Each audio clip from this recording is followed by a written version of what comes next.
Assalamu alaikum wa rahmatullahi wa barakatuh. Alhamdulillah wa salatu wa salamu ala ashrafil anbiya'i wal mursalin sayyidina Muhammad wa ala alihi wa sahbihi wa mawala, amma ba'd.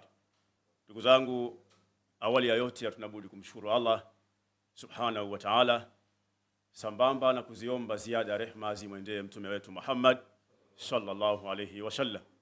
Ama hakika leo nina furaha kubwa sana baada ya kukaribishwa katika busati hili, busati adhimu kabisa la al-akhir karim al-alama Sheikh Uthman. Mashallah, nakumbuka mwamba huyu kwa mara ya mwisho nilikuwa naye Kiwalani katika harakati za da'wa hizi, tukiendelea tukibadilishana katika membari ya msikiti mmoja kwa Gude pale maarufu kama msikiti wa kwa Manga, tukibadilishana pale katika membari pale, alhamdulillah. Lakini tukapotezana pale katika harakati mbalimbali, tukapotezana, lakini alhamdulillah nikawasiliana naye na nikaazimia leo kuja hapa kumtembelea, kumsalimia katika hali ya namna hiyo. Alhamdulillah, mimi takuwa sina mengi ya kusema.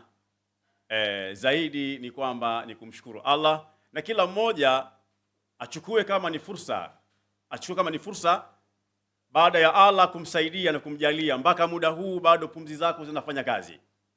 Lakini kama haitoshi, kumbuka na utambue sana kwamba duniani upo unapita.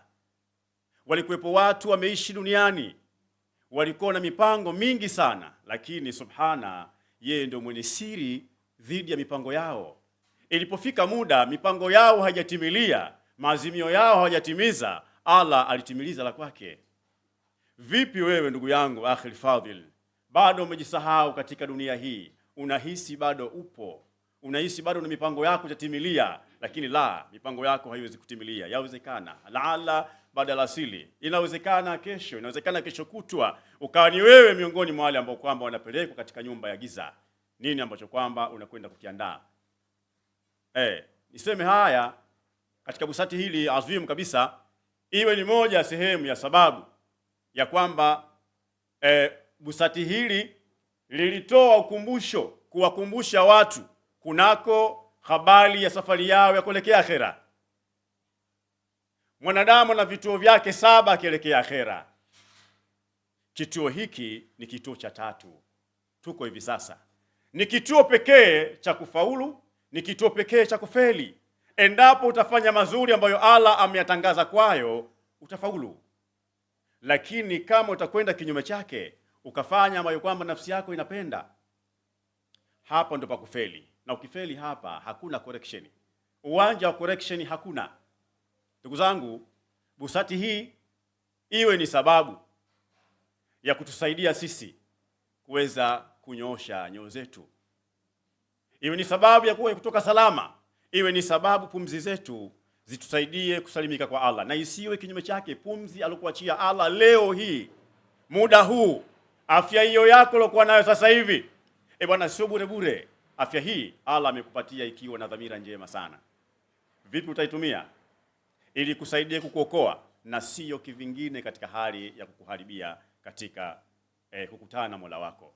Mimi niseme kwa tamko langu la mwisho katika jalsi hii ya busati hili la al-alama Sheikh Uthmani, tulitumie kama sehemu ya kupata faidi mbalimbali. Lakini pia bila shaka namtambua Sheikh Uthmani kwamba ni mwamba katika masala ya tiba. Alhamdulillah, Allah amempatia neema hii, amempa elimu hii. Tumtumie na hapa katika jalsi hii, katika busati hili hapa nyumbani kwake ndipo panafanyikana masala ya tiba. Hapa ndani unakuja hapa kupata tiba. Alhamdulillah, wallahi alhamdu.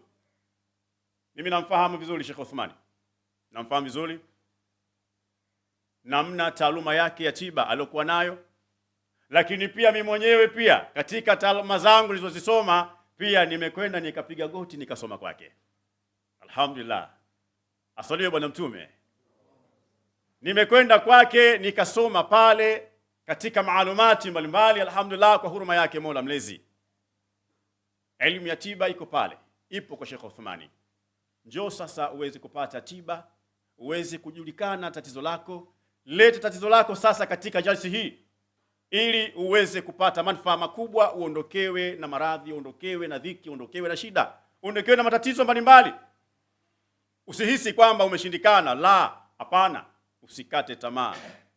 Sheikh Uthmani yupo na Allah amemteua, amemweka kwa sababu za msingi ili aweze kusaidia umma. Umma umeingia kwenye majanga, watu wanakwenda maeneo mbalimbali, wanakwenda katika maeneo mabaya, wanakwenda kuombewa kwa mamposa, wanakwenda kuombewa kwa mtu gani yupo Kimara pale, wanamuita nani, Kwani Musa. Haya ni matatizo. Muislamu kweli unafunga safari, unakwenda kwa Kohani Musa, kwenda kutafuta nini? Ina maana Qur'ani yako imeshindwa, dini yako imeshindwa kutatua shida yako kweli? Hapana, takwenda kuulizwa kwa Allah. Tumtumie Sheikh Uthmani, wallahi tumtumie Sheikh Uthmani, tuje sasa tuweze kuleta shida zetu, na walilahi alhamdu, matatizo yetu yataondoka na shida zitaondoka, maradhi yataondoka kwa huruma yake subhana. Yaani wewe kuwa na imani ya Allah tu kwamba Allah yeye ndiyo ambaye anafanya, sisi ni sababu. Sheikh Uthmani yeye ni sababu, lakini sababu zake za Sheikh Uthmani ni sababu zilizonyoka, sio sababu zilizopinda. Acha kudanganyika katika maeneo mbalimbali. Njoo sasa kwa Sheikh Uthmani ili uweze kupata tiba. Nadhani kwa haya machache nikutakieni kila la kheri, na tuendelee katika kusikiliza na kufuatilia busati hili la Sheikh Uthmani ili kuweza kupata faida mbalimbali katika masiku mengine ambayo yanaendelea. Nadhani ashkurukum ala husni istiqaikum. Wassalamu alaikum wa rahmatullahi wa barakatuh.